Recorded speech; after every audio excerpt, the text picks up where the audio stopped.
तुम्हालाही उन्हाळ्यात काही थंड खावंसं वाटलं तर बनवा अशी थंड आणि जाळीदार मिठाई। फक्त 3 साहित्य वापरून काहीच मिनिटात आपली ही मिठाई तयार होणार आहे।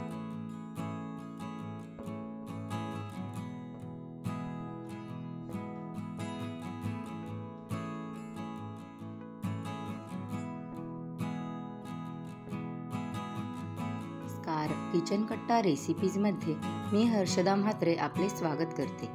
अजूनही तुम्ही आपल्या चॅनलला सबस्क्राईब केलं नसेल तर प्रथम सबस्क्राईब करून बेल आयकॉन दाबा, त्यामुळे आपल्या चॅनलवर अपलोड होणाऱ्या सर्व रेसिपीज तुम्हाला पाहायला मिळतील। रेसिपीला सुरुवात करूया।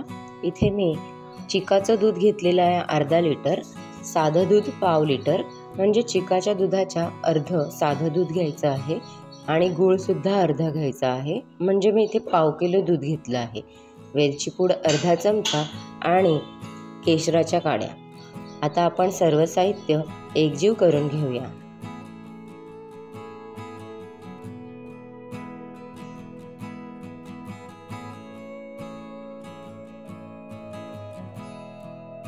हे सर्व साहित्य अशा प्रकारे मिक्स करायचे आहे की गुळाचा एकही खडा राहिला नाही पाहिजे।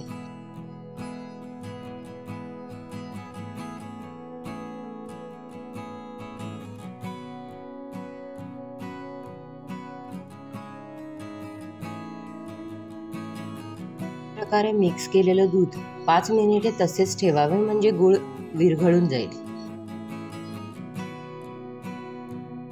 आता मी अशा प्रकारचे पेले घेतलेले आहेत आणि त्यांना तूप लावून घ्यायचं आहे। त्यावर आवडीप्रमाणे ड्रायफ्रुट्स घालायचे आहेत आणि त्यावर आपल्याला दूध गाळून घालायचं आहे, जेणेकरून गुळाचा खडा येणार नाही।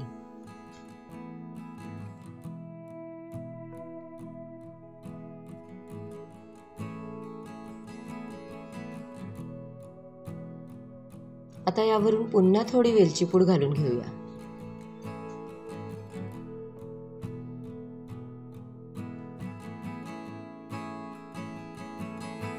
आवडत असल्यास प्रत्येक पेल्यामध्ये एक एक केशराची काडी घालूया।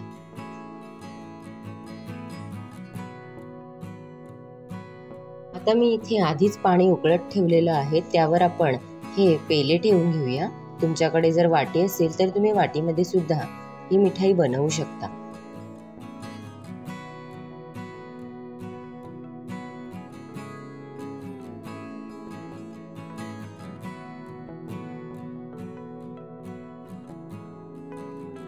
आता आपण हे 20 मिनिटे वाफवून घेऊया।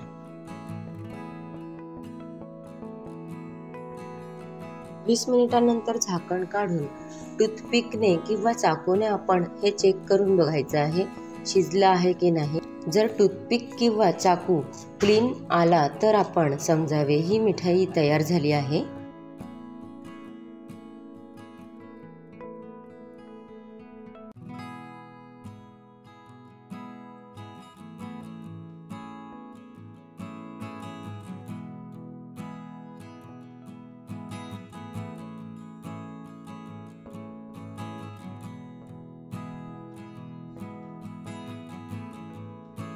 आता याची सर्व गरम वाफ निघून गेल्यावर 2 तासांसाठी फ्रीजमध्ये ठेवूया थंड होण्यासाठी।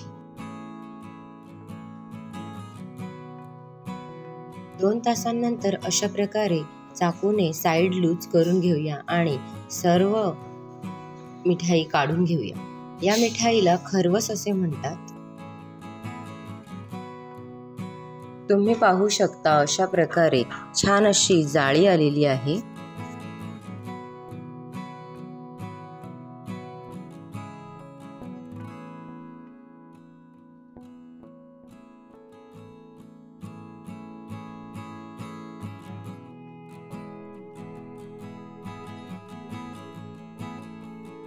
तर आजची व्हिडिओ तुम्हाला कशी वाटली हे कमेंटमध्ये नक्की सांगा आणि आवडली असल्यास चॅनलला लाईक, शेअर आणि सबस्क्राईब नक्की करा।